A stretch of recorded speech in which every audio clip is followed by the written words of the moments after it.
오늘은 명절이어서 오신 분보다 가신 분들이 많으셔서 오늘 적은 숫자지만은 함께 모여서 예배 드리도록 하겠습니다. 오늘은 성령 강림절로 18번째 주일입니다. 묵상기도 하심으로 하나님께 경건하게 예배를 드리도록 하겠습니다. 성경 봉독해 드리도록 하겠습니다. 오늘 말씀은 마가복음 10장 5절에서 9절까지입니다. 신약성경 70쪽이 되겠습니다. 봉독하도록 하겠습니다. 예수께서 그들에게 이르시되 너희 마음이 완악함으로 말미암아 이 명령을 기록하였거니와 창조 때로부터 사람을 남자와 여자로 지으셨으니 이러므로 사람이 그 부모를 떠나서 그 둘이 한 몸이 될지니라. 이러한즉 이제 둘이 아니요 한 몸이니 그러므로 하나님이 짝져 주신 것을 사람이 나누지 못할지니라 하시더라. 아멘. 오늘 본문 말씀은 바리새인들이 이혼의 문제를 가지고 예수님을 시험한 사건입니다. 우리가 사는 시대는 이혼이 많은 시대입니다. 어느 교회나 이혼한 성도들이 많이 있습니다. 이혼은 이제 더 이상 남의 이야기가 아닌 것 같습니다. 그럼에도 불구하고 저는 우리 교회가 창립된 지 8년이 넘었지만 아직 이혼에 관한 문제를 설교하지 못했습니다. 그 이유는 이혼하신 분들이 저의 설교로 인해서 마음이 상하실까, 또 제 설교를 오해하고 너무 쉽게 이혼하려고 하는 사람이 생기지 않을까, 그런 걱정이 들었던 겁니다. 그러니까 이혼에 대해서 설교한다는 것은 마치 예수께서 바리새인들에게 시험을 당하시는 것처럼 이 주제에 관한 설교는 쉬운 문제가 아닙니다. 그러나 이 문제는 너무나 중요한 문제이기 때문에 언젠가는 한 번은 말씀을 드려야 한다고 생각했습니다. 오늘 명절이라 많은 분들이 출타하시고 안 계시지만 오늘 우리가 읽을 본문이 마침 이 이혼에 관한 문제거든요. 그래서 따로 주제를 잡는 것보다 나온 김에 차제에 이 문제를 말씀드리는 것이 좋겠다, 이렇게 생각을 했습니다. 오늘 참석하지 않으신 분들은 우리 홈페이지 동영상을 통해서 보실 수도 있고, 그래서 나온 김에 이 문제에 대해서 이혼에 대해서 말씀드리겠습니다. 오늘 본문을 통해서 우리는 결혼과 이혼에 대한 하나님의 뜻을 바르게 알 수 있을 것입니다. 오늘 본문 이야기는 5절부터 봉독했습니다마는 1절부터 시작됩니다. 1절을 보시면 예수께서 거기서 떠나 유대 지경과 요단강 건너편으로 가시니, 이렇게 말씀하고 있습니다. 거기라고 하는 것은 예수께서 마가복음 9장까지 9장 이전에 활동하셨던 갈릴리 지역을 의미합니다. 그래서 이제 예수께서는 이 갈릴리 지역을 떠나서 예루살렘으로 가시는 것입니다. 예수께서는 이 여행길에 마지막 종착점 예루살렘에 가셔서 십자가를 지셨습니다. 그러므로 이 여행은 예수님의 마지막 여행이 됩니다. 오늘 본문의 사건은 그 여행 중간에 있었던 요단강 동편에 가셨을 때 있었던 일이라고 합니다. 그곳에서도 많은 사람들이 모였습니다. 그리고 예수님은 그 모인 사람들을 이전처럼 가르치기 시작하셨습니다. 그때 2절을 보면은 그때 바리새인들이 예수님께 나와서 예수님을 시험하였다 그랬습니다. 뭘로 시험했냐면 아내를 버리는 것이 옳습니까? 아내를 버리는 것이 옳습니까? 이렇게 질문을 했습니다. 우리가 지금까지 여러 차례 봐왔던 것처럼 바리새인들은 어떻게 해서든지 예수님을 죽일 구실을 찾으려 했습니다. 그래서 자주 신학적인 논쟁을 걸었습니다. 이번에는 그것이 이혼 문제인 겁니다. 왜냐하면 이 이혼 문제는 아까 제가 서두에도 말씀드렸습니다마는 옛날이나 지금이나 참 쉬운 문제가 아닙니다. 그리고 그 당시에도 논란이 굉장히 많았던 문제였던 것이죠. 모세의 율법에 신명기 24장 1절 2절을 보면 이혼에 관해서 이렇게 기록되어 있습니다. 사람이 아내를 맞이하여 데려온 후에 그에게 수치되는 일이 있음을 발견하고 그를 기뻐하지 아니하면 이혼 증서를 써서 그 손에 주고 그를 자기 집에서 내보낼 것이요 그 여자는 그의 집에서 나가서 다른 사람의 아내가 되려니와, 이렇게 이야기하고 있습니다. 수치되는 일이 있었다고 하는 것을 발견하면 이혼 증서를 써서 내보내도 된다는 이야기입니다. 예수님 시대에 이 율법에 관한 학파가, 대표적인 학파가 두 가지 학파가 있었습니다. 근데 이 두 학파가 이 본문 말씀에 대해서, 특히 수치스러운 일이 무엇인가에 대해서 상반된 견해를 가지고 있었습니다. 그래서 힐렐 학파라고 하는 학파는 남편이 원하면 어떤 경우든지 아내에게 이혼 증서를 써줄 수 있다고 주장했습니다. 심지어 길을 가다가 자기 아내보다 더 마음에 드는 여자를 발견하고 그 여자하고 결혼하고 싶으면 그때도 이혼 증서를 써줄 수 있다, 이렇게 주장했습니다. 그러니까 남편의 기분을 상하게 하는 일이면 그것이 무엇이든지 수치되는 일에 해당한다고 그렇게 주장했습니다. 그러니까 남편이 원하면 언제든지 이혼할 수 있다는 겁니다. 반대로 이 샴마이 학파라고 하는 학파는 아내가 남편에게 불성실했을 때 남편이 아내를 버릴 수 있다고 주장했습니다. 그러므로 수치되는 일이라고 하는 것은 간음을 의미한다고 주장했습니다. 그러니까 아내가 간음을 했을 때만 이혼이 가능하다는 것이죠. 여러분, 지금 제가 남자이기 때문에 아내 이야기만 하는 것이 아닙니다. 그 시대에는 여성은 이혼을 제기할 수 있는 권리가 없었습니다. 남자만이 이혼을 할 수 있는 권리가 있었습니다. 그래서 지금 이런 이야기가 나오는 겁니다. 이혼에 관해서 또 한 가지 문제가 있습니다. 고대 유대 사회에서는 아버지가 딸이 결혼할 때 딸에게 지참금을 줍니다. 그 지참금이 현금이 될 수도 있고 물건이 될 수도 있고 지참금을 줍니다. 그러면 딸이 그것을 가지고 결혼해가지고 가거든요. 그러면 남편이 그 지참금을 받아가지고 사용을 하는데, 아내가 간음한 경우 외에는 아내를 버리게 될 때 지참금을 다시 돌려보내라 그랬습니다. 지참금을 줘서 돌려보내야 합니다. 그러니까 유대인 남자들이 이혼에 대해서, 또 신명기 이 말씀에 대해서 힐렐 학파가 옳으냐 샴마이 학파가 옳으냐 고상하게 이 문제를 토론한 것 같이 보였지만, 사실은 그 내용을 들여다보면 지참금을 돌려주지 않고 아내를 버리려고 하는 그런 의도가 다분히 들어 있었다는 겁니다. 그래서 유대인 남자들이라고 하면 대부분의 경우에 어떤 경우라도 자기 마음에 들지 않으면 이혼 증서를 써서 아내를 버릴 수 있다, 이런 해석을 좋아했을 겁니다. 그래서 바리새인들이 예수님을 시험하기 위해서 이렇게 민감한 질문을 던진 겁니다. 바리새인들이 생각할 때 그 전에 자기들이 예수님한테 예수님을 시험하기 위해서 안식일에 대해서도 묻고 금식에 대해서도 물었거든요. 그때마다 자기들이 느낄 때는, 본래 의도는 그것이 아니지만 그 사람들이 느낄 때는 예수께서 이것을 별로 중요하지 않게 여기는 거 아니냐, 이렇게 생각했을 겁니다. 그래서 이혼에 대해서도 물었을 때 예수께서 이 모세의 율법을 철저히 지키려고 하지 않을 것이고, 그렇다고 하면 예수님을 거짓 선지자라고 몰아붙일 수가 있을 것이다, 이렇게 생각했던 것이죠. 예수께서는 이 바리새인들의 질문을 들으시고 3절을 보면 모세가 어떻게 너희에게 명하였느냐, 이렇게 되물었습니다. 예수님은 바리새인들이 불순한 의도로 질문했다고 하는 것을 알고 계시죠. 그래서 그들의 관심을 모세 오경으로 돌리신 겁니다. 그래서 바리새인들은 4절을 보면 이렇게 대답합니다. 모세는 이혼 증서를 써주어 버리기를 허락하였나이다, 이렇게 대답했습니다. 그러니까 바리새인들이 생각할 때는 예수께서 지금 신명기 24장에 기록된 율법에 대해서 묻고 있다고 생각한 겁니다.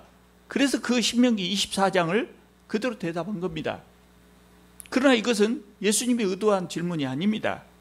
예수님은 모세가 명한 것이 무엇이냐고 물으셨습니다.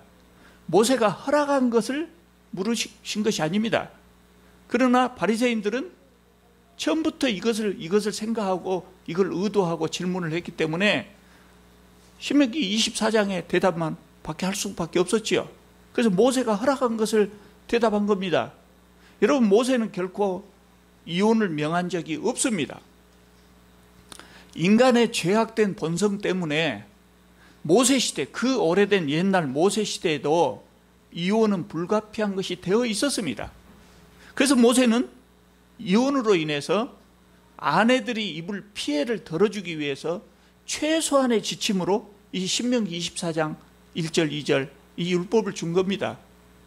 무슨 이야기냐면 그 옛날이지만 유대인 남자들은 자기 아내가 마음에 들지 않았을 때 이혼하지 못한다고 하니까 이혼하지 않고 마음대로 다른 여자하고 가서 살았습니다.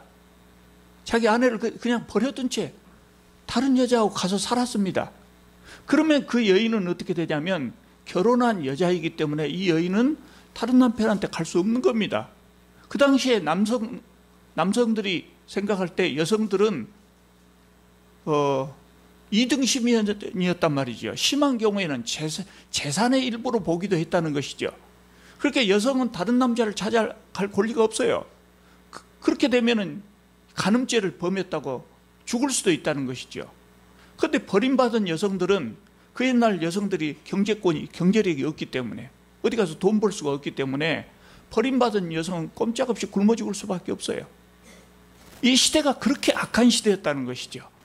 그래서 모세는 그렇게 아내를 버리려면 그렇게 방치하지 말고 이혼 증서라도 써서 줘라. 그래야 다른 남자하고 결혼이라도 할 수 있지 않겠냐. 그런 의도로 준 겁니다. 최소한의 지침으로 준 겁니다. 그러니까 모세의 율법은 여인들을 보호하기 위한 법이었습니다. 이 모세의 법 때문에 남자들은 더 이상 자기 아내를 그냥 버릴 수가 없었겠지요. 그래서 아내를 버리고 싶을 때는 아내를 해방시킨다는 이혼 증서를 써줌으로써 다른 사람하고 결혼할 수 있게 하고 또 지참금을 돌려받을 수 있게 하고 그렇게 했던 겁니다. 그래서 이것은 모세의 법이라고 하는 것은 그 당시의 법으로는 여성의 권리를 보호하는 아주 획기적인 법이었죠. 그러나 어쨌든 이 신명기 24장은 예수께서 물으신 것은 아니었어요. 예수께서 물으신 것, 그리고 모세가 명령한 것은 뭐냐면 창세기 1장 2장에 나오는 하나님께서 결혼에 대해서 명하신 그것입니다. 그래서 예수께서는 창세기의 이 결혼관을 바리새인들에게 설명해 주셨습니다. 자, 5절을 보시면은요, 예수께서 그들에게 이르시되 너희 마음이 완악함으로 말미암아 이 명령을 기록하였거니와. 그러니까 앞에서 말씀드린 대로 모세가 이혼을 허락한 이유는 사람들의 마음이 완악하기 때문에 최소한의 지침으로 허락한 거라는 겁니다. 그러니까 예수님 시대뿐만 아니라 모세 시대에도 사람들은 결혼에 대해서 하나님의 의도에는 턱없이 미치지 못한 그런 삶을 살았던 겁니다. 그러나 바리새인들은 이 결혼 제도를 함부로 생각하고 하나님의 의도는 깊게 생각하지 않고 모세가 준 법만 적용하고 있었습니다. 더욱이 이 바리새인들은 바리새인들뿐만 아니라 그 당시에 유대인들은 이혼을 허락한 이 모세의 의도를 무시하고 그 법을 자기들의 편리한 대로 사용했습니다. 무슨 말이냐면 모세가 준 이 율법은 이혼 증서라도 써주라는데 방점이 있습니다. 근데 이 유대인들은 어떻게 생각했냐면 이혼 증서를 써준다면 이혼해도 좋다, 이렇게 자기 편한 대로 해석했던 겁니다. 6절을 보면 예수께서는 결혼에 대한 하나님의 의도를 설명하십니다. 창조 때부터 사람을 남자와 여자로 지으셨으니 이름으로 사람이 그 부모를 떠나서 그 둘이 한 몸이 될지니라. 이러한즉 이제 둘이 아니요 한 몸이니. 이렇게 말씀하셨습니다. 결혼에 대한 하나님의 계획은 결혼 안에서 남편과 아내가 한 몸이 되는 것입니다. 한 몸이 된다는 말은 절대 뗄 수 없는 관계라고 하는 것을 강조한 표현입니다. 아내는 그 당시에 지금 예수님의 표현입니다. 오늘 우리는 남녀 평등의 사회 또는 여성 상위 시대라고 표현하는 시대에 살고 있기 때문에 뭐 그렇게 생각하지는 않을 겁니다만은 그 당시에는 그렇게 생각했습니다. 그래서 아내는 남편이 함부로 처분할 수 있는 재산이 아니라는 거예요. 남편과 동등하게 창조된 인격체다. 예수께서는 그런 말씀을 지금 하시는 겁니다. 하나님의 의도는 인간의 법이나 모세의 율법보다 더 높은 곳에 있습니다. 인간들의 추악한 죄성 때문에 모세는 이혼을 하라겠지만 하나님의 명령은 남편과 아내가 둘이 아니라 한 몸이 되어야 한다는 겁니다. 그러므로 절대 분리될 수 없다는 것입니다.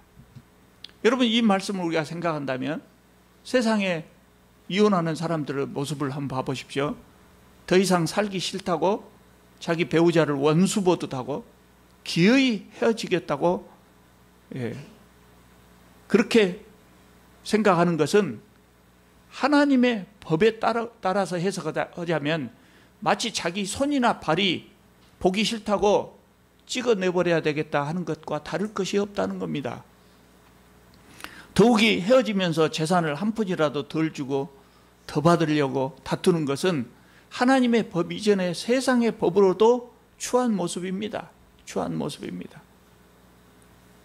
계속해서 예수께서 설명하십니다. 9절입니다. 그러므로 하나님이 짝지어 주신 것을 사람이 나누지 못할지니라. 사람들은 어떤 사람이 중말을 서서 둘이 만나기도 하고 서로 좋아해서 만나기도 하고 길을 가다가 우연히 눈이 맞아서 결혼하기도 합니다. 그러나 어떻게 결혼을 했든지 그 결혼은 하나님께서 짝지어 주신 것이라는 겁니다. 하나님의 섭리라는 겁니다. 그래서 사람이 나눌 수 없다는 겁니다. 심지어는 남편과 아내 당사자들도 나눌 수 없다는 겁니다. 그러니까 이혼해서는 안 된다는 것이죠. 바리새인들은 이혼에 대해서 물었지만 예수께서는 이혼보다 결혼의 신성함을 강조해서 설명하셨습니다. 바리새인들은 신명기 24장을 보면서 이것을 이혼을 허락하는 증거 본문으로 이용했습니다. 그러니까 그들은 이혼이라고 하는 문제를 생각할 때 전혀 이것이 영적인 문제라고 생각하지 않았습니다. 그냥 법적인 문제라고만 생각했습니다. 결혼과 이혼을 마치 물건을 사고 파는 그런 거래로 생각했습니다. 예수께서는 이런 태도를 책망하시고 하나님의 원래의 의도를 말씀하신 것입니다. 그러니까 결혼에 대한 하나님의 원래의 의도는 절대로 나눌 수 없다는 겁니다. 남편들이 단지 이혼 증서 한 장만 써주면 나눌 수 있는 그런 관계가 아니라는 것입니다. 예수님은 물론 모세의 법을 인정하셨어요. 그래서 유대인들이 이혼 증서를 써주고 이혼하는 거 인정하셨습니다. 그러나 인정은 하셨지만 그것이 옳은 것은 아니라는 겁니다. 바리새인들은 이혼에 관한 질문을 통해서 예수님을 궁지에 빠뜨리려고 했지만 예수님에게 대해서 아무런 흠도 잡지 못하고 그냥 떠날 수밖에 없었어요. 자, 10절을 보면은요, 오늘 9절까지만 봉독했습니다만 10절도 이 이야기가 계속됩니다. 예수께서 바리새인들과 논쟁을 끝내시고 집에 가셨을 때 제자들이 이 일에 대해서 예수님께 다시 물었다는 겁니다. 그러니까 예수께서 추가로 설명하시기를 11절, 12절을 보시면은요, 이르시되 누구든지 그 아내를 버리고 다른 데로 장가드는 자는 본처에게 간음을 행하며 또 아내가 남편을 버리고 다른 데로 시집가면 간음을 행함이니라 그랬습니다. 예수님 시대 사람들은 아내에게 실증이 나면 다른 여자하고 결혼하기 위해서 이혼 증서만 써주면 된다고 생각했습니다. 그러나 예수께서는 그런 경우라도 이혼 후에 하는 결혼은 간음이라고 말씀하셨습니다. 똑같은 사건을 마태복음 19장에도 기록하고 있는데요, 그 마태복음 19장 9절에 보면 이런 말씀이 추가되어 있습니다. 누구든지 음행한 이유 외에 아내를 내어버리고 다른 데 장가들은 자는 간음함이니라, 이렇게 말씀하셨습니다. 여러분, 예수님의 이 설명을 들었을 때 당시 유대 사람들이 어떻게 느꼈을까요? 아마 땅이 꺼지는 소리로 들었을 겁니다. 그래서 제자들조차 예수님에게 이렇게 이야기했다고 합니다. 마태복음 보면 그러면 차라리 장가 들지 않는 것이 나았겠습니다. 제자들도 그렇게 대답했다고 합니다. 아마 그랬을 수밖에 없었을 겁니다. 유대인 남성들은 예수님의 말씀을 듣고 땅이 꺼지는 소리로 아마 들었을 거예요. 자, 그러면 이제 우리가 실질적인 문제로 돌아와서 이혼에 관한 성경의 가르침을 다시 한번 정리를 해봅시다. 구약 성경에 의하면 이혼이 가능합니까? 불가능합니까? 가능합니다. 모세의 율법은 이혼 증서를 써주면 아내를 버릴 수 있다고 했습니다. 그러나 우리가 주의해야 될 것은 이 성경 말씀에 나오기 때문에 우리가 그래도 된다 이렇게 생각해서는 안 됩니다. 이것은 인간의 죄성 때문에 부득이하게 모세가 허락한 것이지 옳은 것은 아니라는 겁니다. 옳은 것은 아니라 여성의 인권을 보호하기 위한 최소의 지침으로 준 것이라는 겁니다. 그리고 이것은 오늘날과 달리 구약시대의 법이기 때문에 여성의 인권이 전혀 보장되지 않았던 구약시대의 법이었기 때문에 오늘 그대로 적용하기는 곤란한 법입니다. 그러면 이혼에 관한 하나님의 의도는 무엇입니까? 정답이 무엇입니까? 남자와 여자 두 사람이 한 몸이 되었으니 누구도 나눌 수 없다는 겁니다. 그러므로 기독교인은 한번 결혼하면 헤어져서는 안 된다는 겁니다. 내 손과 내 발이 내 마음에 안 든다고 해서 찍어버릴 수 없단 말이에요. 더 사랑하고 치료하고 고쳐서 같이 살아야죠. 그런 의미라는 겁니다. 그러면 우리는 오늘 우리 시대 21세기를 살아가면서 우리는 절대로 결혼한 사람은 헤어질 수가 없느냐? 이게 지금 실질적인 문제입니다. 여러분 절대로 창세기에 나오는 하나님의 의도대로 우리는 절대로 헤어질 수 없습니까? 아니면 헤어질 수도 있습니까? 실질적인 문제입니다. 예수님의 말씀을 문자 그대로 이해한다면 배우자가 간음을 하지 않는 한 헤어져서는 안 된다는 겁니다. 그렇지만 예수님의 말씀의 의도 또 결혼에 대한 하나님의 본질적인 의도를 고려해 볼 때 간음이 아니어도 이혼할 수 있는 경우도 있습니다. 실질적으로. 그런 경우는 어떤 경우겠습니까? 일일이 다 제 머릿속에 다 떠오르지는 않습니다만은 배우자의 치명적인 불성실, 배우자가 가정에 치명적으로 불성실할 때 가정을 전혀 돌보지 않는다든가 집을 나가가지고 돌아오지 않는다든가 이런 치명적인 불성실이 있을 때는 이혼이 가능하다고 봅니다. 이런 경우에는 사실상 남아있는 사람이 집 나간 사람으로부터 사실상 버림을 받은 거거든요. 사실상 이혼을 당한 거거든요. 법률적인 것은 아니지만 그래서 그런 경우는 할 수 있다고 봅니다. 또 두 번째로 결혼 생활로 인해서 생명의 위협을 받을 만큼 안전에 문제가 있는 경우에 상습적인 폭행을 하는 사람들이 있습니다. 상습적으로 폭행을 하는 사람. 그런 경우에는 살 수 없죠. 그런 경우에 어떻게 맞아 죽겠습니까? 그래서 그런 경우는 가능하다고 봅니다. 또 그 밖에 일일이 다 생각이 안 나지만 방금 말씀드린 대로 이렇게 치명적인 문제가 있을 경우에는 이혼할 수도 있다고 봅니다. 그러나 우리가 또 주의해야 될 것이 있습니다. 제가 그래서 이혼에 대해서 말씀드리기가 어렵다는 것이 그겁니다. 치명적인 불성실이 있을 때는 이혼해도 좋다고 생각하면 사람들이 이혼하고 싶을 때 남편이나 아내의 행동을 치명적인 불성실로 생각해버립니다. 그러면 안 된다는 겁니다. 우리는 결혼에 대한 하나님의 의도를 정말 기억하고 최선을 다해서 결혼을 지키려고 노력해야 됩니다. 노력하고 최후의 방법으로 이혼을 선택해야 된다는 겁니다. 그러면 이제 우리 흔히 하는 핑계가 있습니다.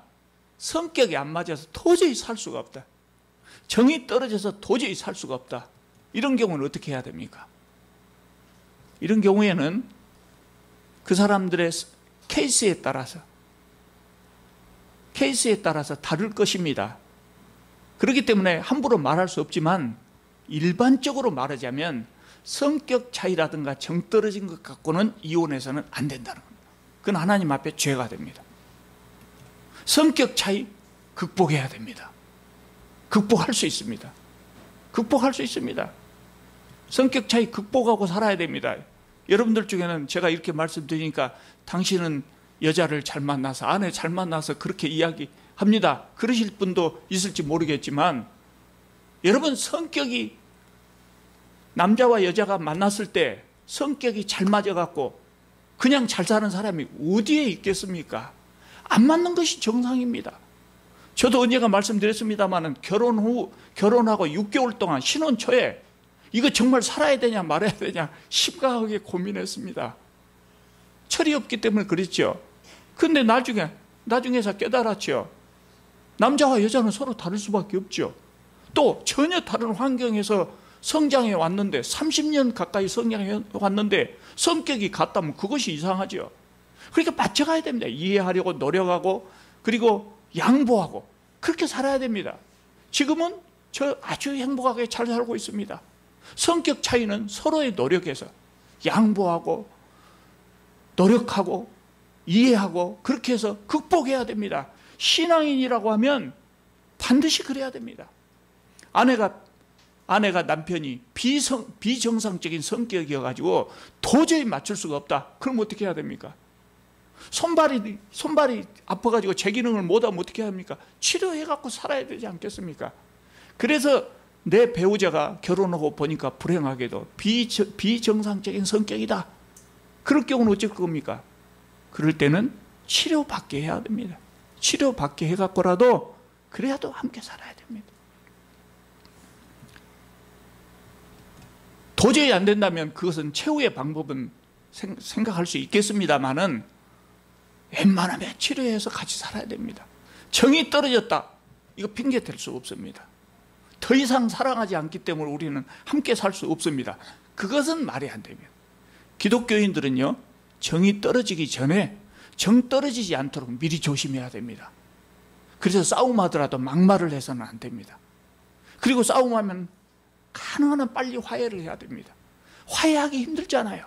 그러니까 가능하면 싸우지 말고, 싸워도 막말하지 말고. 그래도 권태기가 올 수 있죠. 그래도 권태기가 올 수 있습니다. 그럼 어떻게 해야 됩니까? 권태기가 와도 서로 사랑하려고 노력해야 됩니다.